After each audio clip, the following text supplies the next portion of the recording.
बात यह है कि मैं फिर यहाँ पर इस पर आता हूँ। इब्न बरदया की ये रिवायत में ये भी है कि एक रात को, यानी कुछ वेरिएशन के साथ में, ये बहुत सी जगहों पे बयान हुई है। तो उसमें से एक में ये भी है कि रात को असनाए सफ़र में हज़रत अब्दुल्ला बिन उमर ने हज़रत नाफे से पूछा कि क्या ज़ोहरा तारा निकला? अभी ज़ोहरा का नाम आया था ना, क्या ज़ोहरा तारा निकला? उसने कहा नहीं।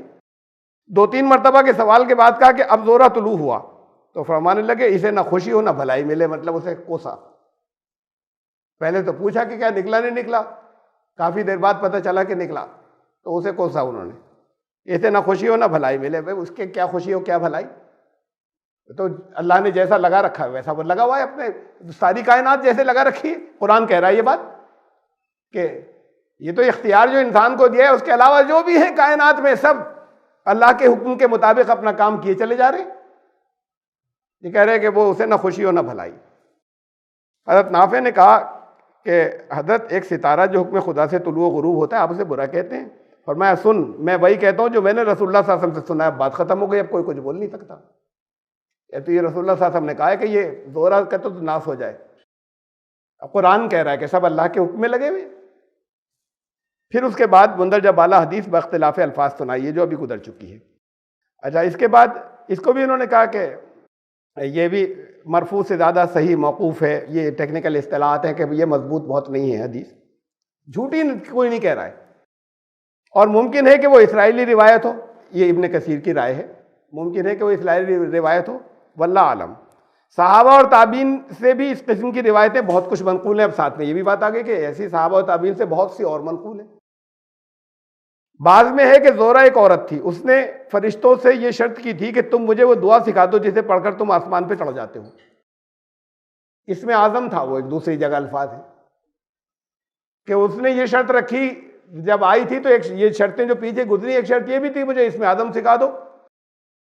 वो ये करते थे कि रोजाना आते थे ऊपर से फरिश्ते, नीचे एक काजी बना दिया था अल्लाह ने एक जगह, वहां फैसले करते थे। इसमें आदम पढ़ के आते थे, दरवाजा खुल जाता था उतरने का। फिर वापस जाते थे, शाम को वापस जाते थे, इसमें आदम पढ़ते थे, फिर दरवाजा खुल जाता था, पहुंच जाते थे वापस। उसने कहा इसमें आदम सिखा दो, तो इनका वो तो नहीं सिखाएंगे। फिर वो आखिर में फिर वो शराब पीने तक बात रुक गई थी। मतलब ये शर्त एक और थी।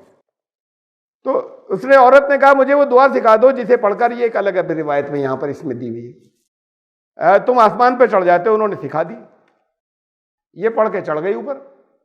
इसने जैसे ही सुना वो, अब तो दरवाजा खुल गया, ये सीधी वहां पे पहुंच गई, चढ़ गई, और वहां तारे की शक्ल बना दी गई।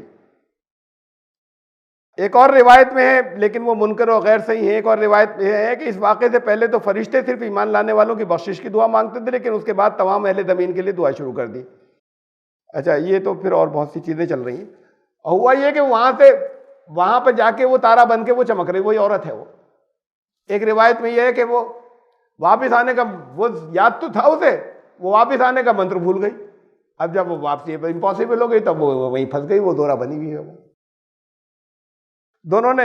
हाँ, अच्छा, अब अगली सुनिए एक और रिवायत कि उन दोनों ने जब पूछा गया उनसे, हारूत और मारूत से, कि दुनिया की सदा पसंद है या आखिरत की, तो उन्होंने दुनिया की सदा को पसंद किया। तो बाबुल के एक अंधे कुआं है, उसमें लटका दिया कि उल्टे आज भी लटके हुए वहीं हैं, वो दोनों वहां लटके हुए हैं। एक और रिवायत है जिसमें एक औरत पहुंच गई थी उनके पास, उसने बताया हाँ लटके हुए, मैं तो मिलकर आई हूं, जादू भी सीखा था, वो भी सुनाऊंगा मैं। बहरहाल उन्होंने दुनिया के अजाब को इख्तियार किया, और चुनांचे उन्हें बाबुल में अजाब हो रहा है, यानी आज भी उनको अजाब हो रहा है। और वो अजाब इस शक्ल में हो रहा है कि एक कुएं में वो उल्टे लटके हुए हैं। हज़रत इब्न अब्बास फरमाते हैं कि ये वाक़या हज़रत सुलेमान अलैहिस्सलाम के ज़माने का है, और मैं छोड़ रहा हूँ कुछ चीज़ें, बहुत सी हैं, बड़ी लंबी हैं।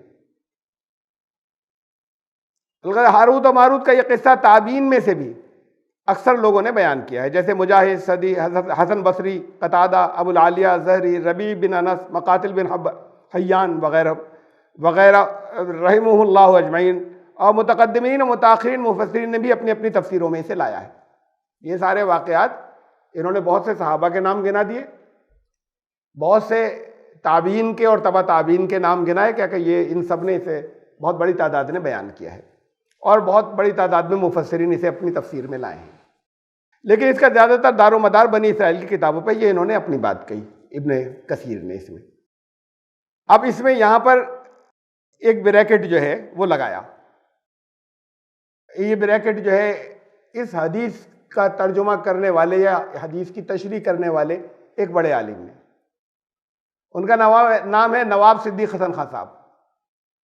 ये बहुत बड़े यहाँ के बहुत मशहूर अहले हदीस थे, बहुत बड़े आलिम अहले हदीसों के माने जाते हैं। हिंदुस्तान के जो सबसे बड़े अहले हदीस आलिम हिंदुस्तान में जो गुजरे उनमें इनका शुमार होता है, जहाँ इन्होंने अहादीस की बहुत सी किताबों के तर्जुमे किए। नवाब सिद्दीक हसन खान, ब्रैकेट में नवाब सिद्दीक हसन खान साहब की एक बात लिखी हुई है।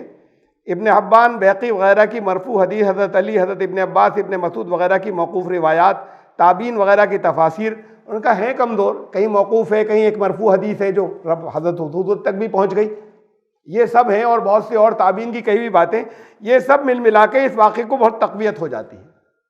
अब इन सब का ये अलग अलग बहुत सी है, ये अलग अलग कमज़ोर हो सकती है, लेकिन सब ये मिल रही हैं, और इसमें से एक रिवायत जो है वो वहाँ तक भी पहुँच रही है रसूलुल्लाह सल्लल्लाहु अलैहि वसल्लम। तो फिर जब ये सब इसकी हैसियत अब कमज़ोर की नहीं बची, ये जो इब्ने कसीर ने लिखने के बाद ये लिख दिया कि ये कमज़ोर है, तो उस पर नवाब सिद्दीकी साहब ने लिखा कि इसकी हैसियत अब कमज़ोर की नहीं बची।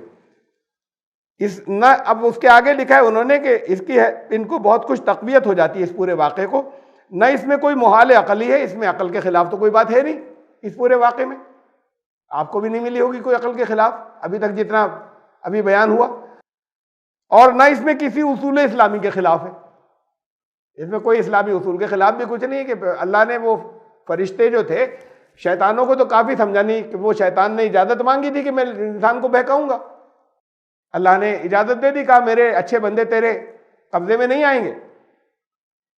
अब किसी जगह के बारे में अल्लाह ने सोचा कि शैतान तो बड़े कम पड़ रहे हैं, ये काम इनका हो गया स्लो, अब फरिश्तों को भेजा जाए।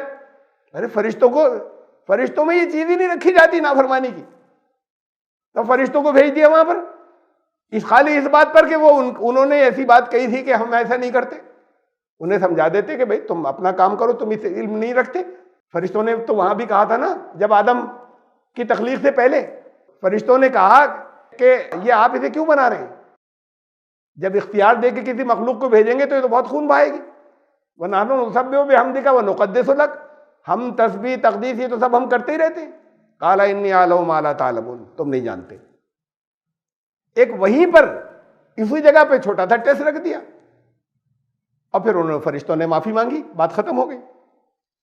आप वो कह रहे हैं नवाब सिद्दीकी साहब के न तो इसके अंदर किसी इस्लामी उसूल के कुछ खिलाफ है, ना अक़ल के खिलाफ है, फिर जाहिर से हटा के बेजा तकल्लुफ़ात उठाने की कोई ज़रूरत बाकी नहीं रह जाती कि भाई जैसा जो बात है ये सब इसको सबको मान लीजिए, आप बिला वजह तकल्लुफ़ कर रहे हैं कि ये हम नहीं मानेंगे, जब इतनी जगहों पर आ गई ये बात।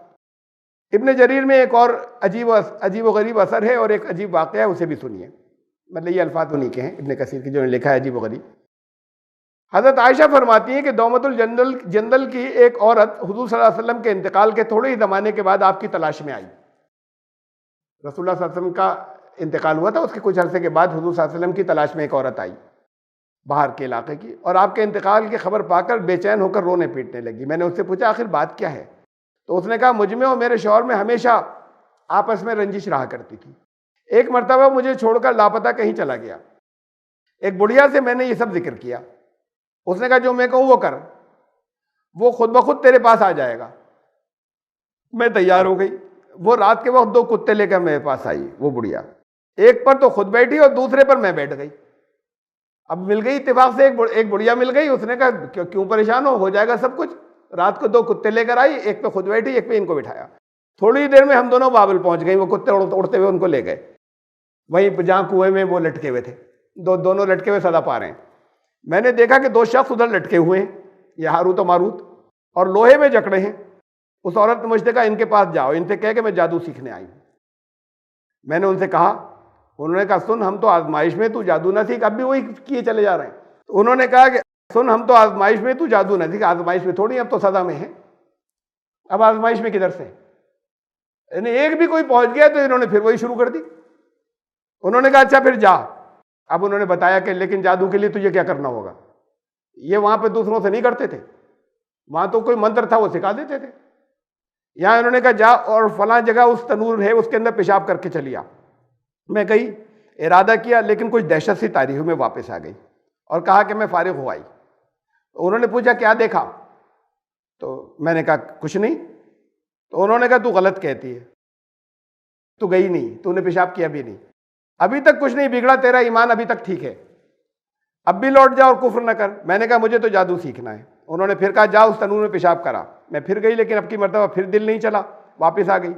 फिर उसी तरह सवाल जवाब हुए, फिर तीसरी मरतबा फिर तनूर के पास गई और दिल कड़ा करके पेशाब करने को बैठ गई। मैंने देखा कि घोड़े सवार मुंह पर नकाब डाले निकला और आसमान पे चढ़ गया। मैं वापस चली आई, उनसे जिक्र किया। उन्होंने कहा हाँ अब की मरतबा तू सच कहती है। वो जो घोड़सवार था वो नकाब डाले हुए था काली, और जो उसमें से निकल के उड़ गया वो तेरा ईमान था, वो तुझ में से निकल गया। ईमान ऐसे निकलता है। अब चली जा। मैं आई और उस बुढ़िया से कहा कि उन्होंने तो मुझे कुछ भी नहीं सिखाया। उसने कहा बस तुझे सब आ गया, अब ये इससे आ गया, वो ईमान निकल गया था, अब ये आ गया, कुछ सिखाया कि मंत्र वंत्र नहीं सिखाया, जादू आ गया। अब तू जो कहेगी हो जाएगा। मैंने आजमाइश के लिए एक दाना गेहूं का लिया, उसे जमीन पर डालकर कहा उग जा, वो उग गया।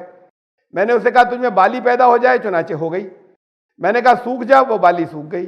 मैंने कहा अलग अलग दाना हो जा, वो भी हो गया। मैंने कहा सूख जा, तो सूख गया। फिर मैंने कहा आटा बन जा, तो आटा बन गया। मैंने कहा रोटी पक जा, तो रोटी पक गई। ये देखते ही मेरा दिल नादिम होने लगा। ये देख के शर्मिंदगी क्यों हुई भाई? अभी तक इसमें से कौन सी ऐसी चीज है? अब टेस्ट हो गया कि आ गया जादू, अब शर्मिंदगी की इसमें क्या बात थी? इसमें कोई ऐसा काम तो हुआ नहीं, इस हिस्से के अंदर तो कम से कम नहीं हुआ। ये टेस्ट हो गया कि हाँ तुम्हें आ गया। ये देखते ही मेरा दिल नादिम होने लगा और मुझे अपने बेईमान हो जाने का सदमा होने लगा। ए उम्मुल मोमिनीन, कसम खुदा की, न मैंने उस जादू से कोई काम लिया, न किसी पर किया। मैं यूं ही रोती पीटती हुजूर सल्लल्लाहु अलैहि वसल्लम की खिदमत में हाजिर हुई कि हुजूर से कहूँ, लेकिन अफसोस बदकिस्मती से आप सल्लल्लाहु अलैहि वसल्लम को भी मैंने न पाया। अब मैं क्या करूँ? इतना कहकर उसने बैन बुका शुरू की और इस कदर रोई कि हर एक को उस पर तरस आने लगा। अब एक वाक़े से अब वो और पक्का किया जा रहा है कि वो है मौजूद। एक औरत मिलकर आई, आके उसने हज़रत आयशा को बयान किया पूरा किस्सा।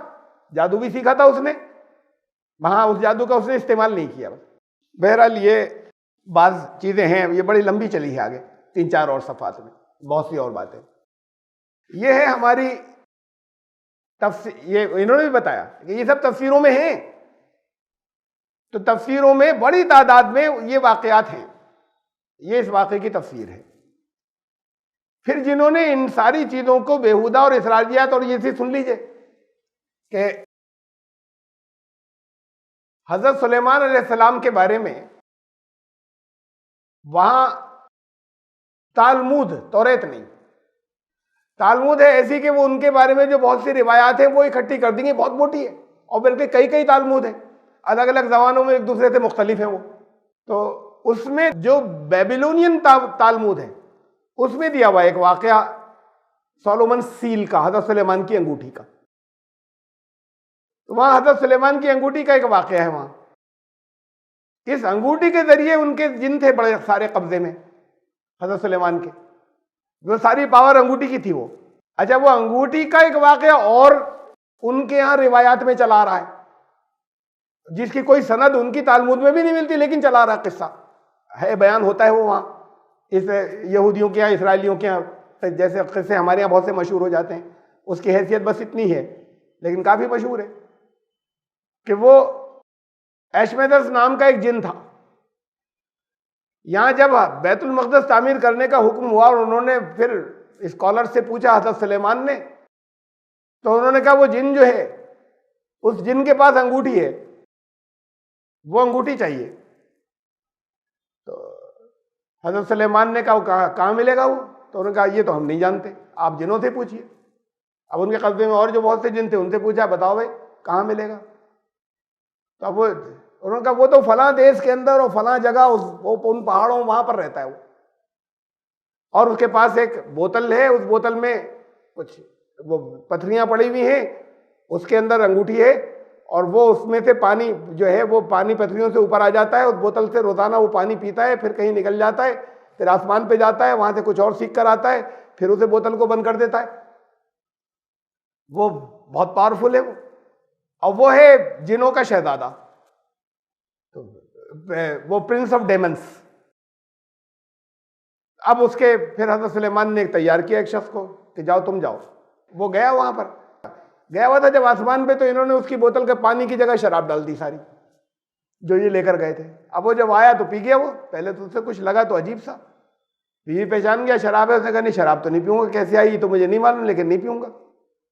फिर बाद को उसका दिल चाहने लगा या प्यास बहुत लगी तो पी गया वो। अब पी के पड़ के सो गया। जब पड़ के सो गया तो फिर इन्होंने वो भी पिनाया जो लेकर गए थे, हार लेकर गए थे और पाजेब लेकर गए थे, ये सब पिना दिया, तो वो जंजीरों में जकड़ गया। अब जब उसकी आंख खुली तो उसमें से निकल ही नहीं पाया। और फिर हज़रत सुलेमान, फिर ये हुआ कि क्या करना है, क्या अंगूठी दे। बहरहाल वो उसकी आज़ादी की कीमत ये अंगूठी ले ली। उसने लिया, बात को हज़रत सुलेमान से बदला। फिर वो एक दफ़ा ऐसा हुआ कि हज़रत सुलेमान अलैहिस्सलाम के, ये भी सब तफसीरों में हमारी ये बात वाला हिस्सा, ये माँ तत्लु शयातीन क्या चीज़